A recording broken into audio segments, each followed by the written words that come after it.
Hi everyone, it's Patty again with my final report on my course project. I do want to apologize in advance for my voice. I do have a cold at the moment, so forgive any sneezing, sniffling, coughing. It's just my cold. So just to recap for those who haven't watched my previous videos, in this course we were asked to pick one quality aspect of our life we wanted to improve. And then we were asked to apply Six Sigma principles to help identify the root cause of our problem and to evaluate how effective our solutions were. So I just want to briefly outline what I'll be covering in this presentation. Here is my Six Sigma approach. In my define phase, I defined my problem, scope, and boundaries and set a measurable goal for myself. In my measure phase, I collected data for several weeks and used certain quality tools to view a lot of that data effectively. In my improve analyze phase, I analyzed my data to find my root cause, make improvements based on that, and collect more data. Then I used statistical analysis on all that data to see if I really did improve my process. And lastly, I'll end with a summary of my thoughts on the project. So, the first step was to define my problem, which was simply I don't cook enough. More specifically, I don't cook enough meals in a week, which result in unhealthy eating habits. Currently, I eat out a lot, which gets to be pretty expensive. I don't eat very healthy foods, which cause laziness. And because I don't cook, this unhealthy eating habit not only affects me, but it also affects my husband and my 1-year-old, which is not good. So you can see that this issue has merited its own improvement project. So when starting my project, I needed to define boundaries for myself. I decided to only focus on regular weeks, which meant no holidays or vacations. I only focused on the times when I had access to my kitchen. For my measurements, I tracked the number of times I cooked per week and also the amount of time I dedicated to cooking. This data helped me determine where my current cooking process was at. My main goals out of this project were to cook 5 meals a week and to spend no more than an hour in the cooking process. So the next step was the measure phase to see where my cooking process was currently. I took measurements for a little more than 5 weeks, in which my measurements were I measured the number of times I cooked, my cooking time, and after some feedback from the class, reasons why I didn't cook. And this was just to further help determining the root cause of the issue. So, in collecting this data, I decided to keep a monthly schedule of activity. And here's an example of a couple of months for August and September. I listed several data points, several information. I listed when I cooked, why I didn't cook, and what I ate that day. And because it's not very easy to see when I cooked and when I didn't, it's a little bit messy here. I compiled all that information into a check sheet here. You can see that in this check sheet, I cooked a total of 15 times in the span of 5 weeks, but never once did I meet my goal of cooking at least 5 times per week, which is to be expected because this is what I need to work on, right? However, this check sheet not only tells me how many times I cooked, but it also outlines some interesting trends for me, particularly schedule trends. It was apparent that I cooked the most on Mondays and Tuesdays, but hardly at all the rest of the days of the week. And after reviewing the data in my schedule, that makes complete sense because my weeks are usually very busy towards the end of the week with social events on the weekends, and most of my homework is due on Sundays, so Sundays are always a very, very busy day. So then I took the other half of the information, all the reasons why I didn't cook, and made this Pareto chart. Now, Pareto charts are great for telling me what excuses I use the most. Here, I can see that homework, no ingredients, Social, then family make up almost 90% of the reasons why I don't cook. Homework makes sense because I'm a full time student. No ingredients was when I would start to cook something, but realize I didn't have everything to make the meal I wanted. As a result, I just give up cooking and eat something else instead. Social would be I didn't cook because I was at game night and it ran into dinner time. And who wants to stop playing games and cook when it's just so much easier to order pizza instead and continue playing? I used family as an excuse when I didn't want to stop and cook, which would take time away from spending time with my husband, who works all the time and I hardly see him. So instead of cooking, we just go out and spend time and go out to eat as a family. So, this Pareto chart tells me that I really need to focus on these categories, these vital few, when making my improvements. So, I also tracked my cook times as one of my goals is to spend no more than an hour in the cook process. This was important to see how efficient I was. Taking more than an hour would show me that I'm taking too long and possibly inefficient. So I used an IMR chart versus other control charts to track my data because there were long periods between measurements, usually 24 hours, and I usually only had one or 2 points because I would only cook once or twice per day. So for the days I cooked twice, I took the average of those two cook times. So this slide shows an IMR chart pair for my entire measure phase, including days I did and did not cook. And there are a few points that were above the upper control limit that you can see on my eye chart. And at this point, I looked back at my notes, which said I had to go back to the store to get an ingredient for that day. Thus, that resulted in a longer cook time. Every other point was within my calculated control limits. The moving range chart showed me the range from one point to the other and how big my ranges are moving. And this chart shows me that every point is within my control limits. However, there are a few points which show that it's close to the upper action limit, and that just tells me I have a wide range. And this doesn't concern me, and actually makes sense because I'm going from not cooking to cooking some of these days.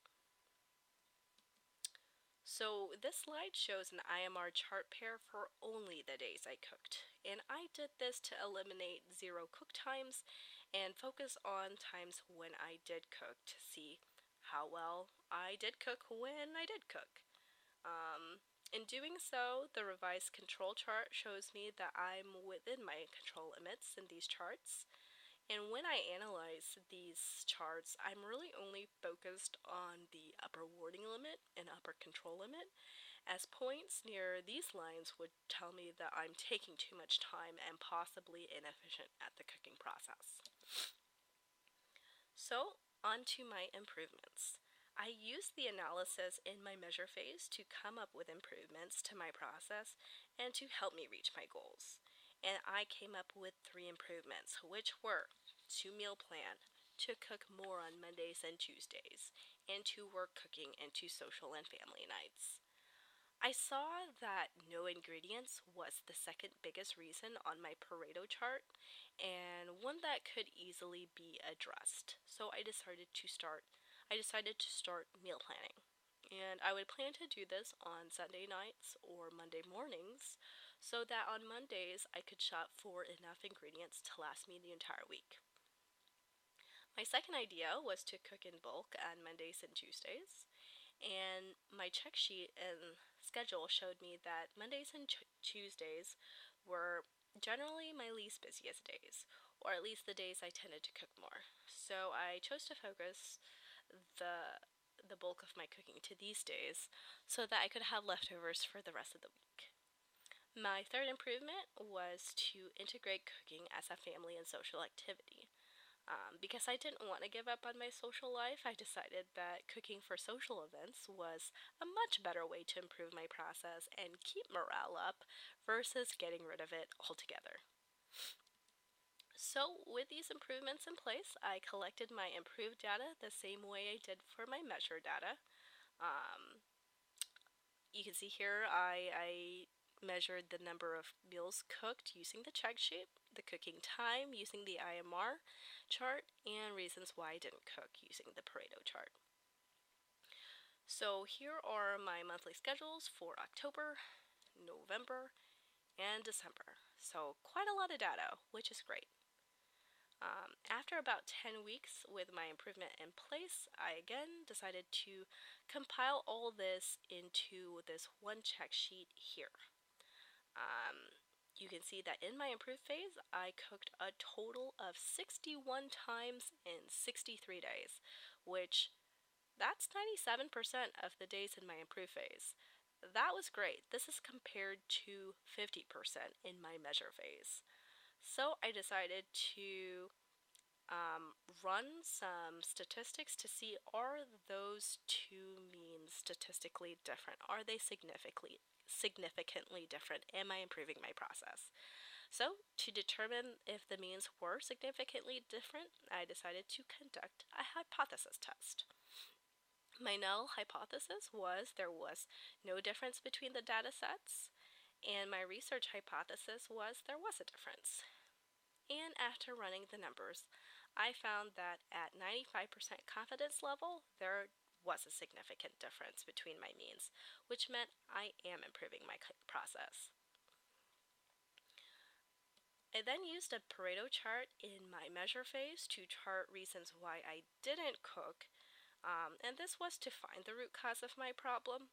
However, after hearing some feedback from the class, I decided to make this second Pareto chart of reasons why I did cook. And this was really interesting to see because it showed me that 90% of the time I did cook. I did because I had the right ingredients at the time. This was huge. This told me that meal planning directly impacted these results. So that was real interesting to see. Now here I listed the reasons why I did not cook. And you can see that in half the time I didn't cook, it was because I had leftovers. This was a good thing because it meant I already had food in the fridge I needed to eat. Having these leftovers were a direct result of cooking more often. And these next three categories are something that I can directly compare to my measure phase here. So here I have both Pareto charts, and in comparing these charts, I saw that I used homework as an excuse not to cook 24% of the time in my improved phase versus 33% of the time in my measure phase. So this tells me that since implementing my improvements, I've decreased the amount of times I've used homework as an excuse. And this could likely be from having more energy from eating better. Moving on, I used family 17% of the time versus 16% of the time in my measure phase. I use social as an excuse 5% of the time versus 19% of the time in my measure phase. So this tells me that I've really cut down how many times I've used social as an excuse, and I guess cooking as a social activity really did work. So overall, this tells me that I decreased the amount of times I used my original reasons not to cook in my improved phase. So my second goal was to limit my time cooking down to 1 hour. This chart shows my cook times for the entire improved phase. The points fit within the control limits for both the eye chart and moving range chart, and there are a few points above the upper warning limit, but none over 60 minutes. There were no real outliers or concerning trends either, which tells me that my process was in control. So this shows an IMR chart which outlined only the days I cooked. Because of the lower standard deviation, I removed those zero cook times. The data shows that my control limits have tightened, which lead to a few points being above the warning limit and 1 point being outside the upper action limit. However, they're still within my 60-minute spec limit. Besides that one point, I don't see any other concerning trends which would lead me to believe that overall my process has improved. Then I decided to calculate CP and CPK because I set my own spec limit of not exceeding 1 hour. And you can see the results here. My lower spec limit was set at 0 minutes, and my upper spec limit was set at 60 minutes. And my calculated CP and CPK are shown here. My CP for all days was 0.5. My CPK for all days was 0.31. CP of only the days I cooked was 0.81, and CPK of only days cooked was 0.66. So this just means that my capability index and process center for both data sets are all less than 1. Those numbers are all less than 1. This means that over the long run, I'm likely to have cook times that are higher than my spec limits. Because my CP is less than 1, this means that my process can't meet the spec limits. And because my CPK is less than 1, this means my process variation was too big, or my process center was shifted too far one way. So having a high standard deviation was likely due to just having a high variance, that natural high variance in my cook times. This makes sense because making a sandwich, which takes like 5 minutes, it's not going to take as long as making a casserole, which usually takes me closer to an hour. So as a result, I believe having a CP and CPK greater than 1 would mean more to me after a few months of cooking, because hopefully that large data set would reduce my standard deviation. It would also mean more to me if my goal were to cook every day, as this would also help reduce my standard deviation. So overall, I did successfully improve my process, and I did meet my goal of cooking 5 times per week in my improve phase, and keeping my cook times to an hour or less. Actually, I cooked a lot more than 5 times per week. There were some weeks I cooked 8 or even 9 times, so that was great. I think what really helped me the most was my improvement of meal planning.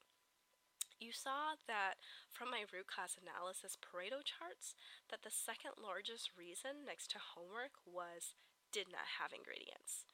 And in my improve phase Pareto charts, the number one reason I did cook was because I had ingredients. So my thought on why it helped so much was because when I opened my fridge and saw my ingredients, it really did act as a visual cue to start cooking. Another takeaway point was my improve and my measure phase did have statistically significant results, which means that I can say, yes, I did indeed improve my cook process, which feels great. This project just makes me feel better knowing that I'm feeding myself and my family nutritious food and to develop a healthy eating habit. Overall, having a healthy eating habit and eating healthier makes me happier, feel more motivated, and have more energy. So I do want to add that though I did hit my course project goal, which feels great, this just leads me to think, well, if I can go from cooking or from not cooking to cooking in one semester, I can definitely keep adding more improvements. For example, I can make it a goal to continue cooking and incorporate at least 3 cups of veggies per day. I can limit how much red meat I cook with, or I can simply just up the number of times I cook to every day. That would be ideal. So, after all, the point of quality management is to always keep improvement, to always keep improving. Well, if you made it this far, I want to thank you all for listening. And as always, any feedback is much appreciated. Thanks.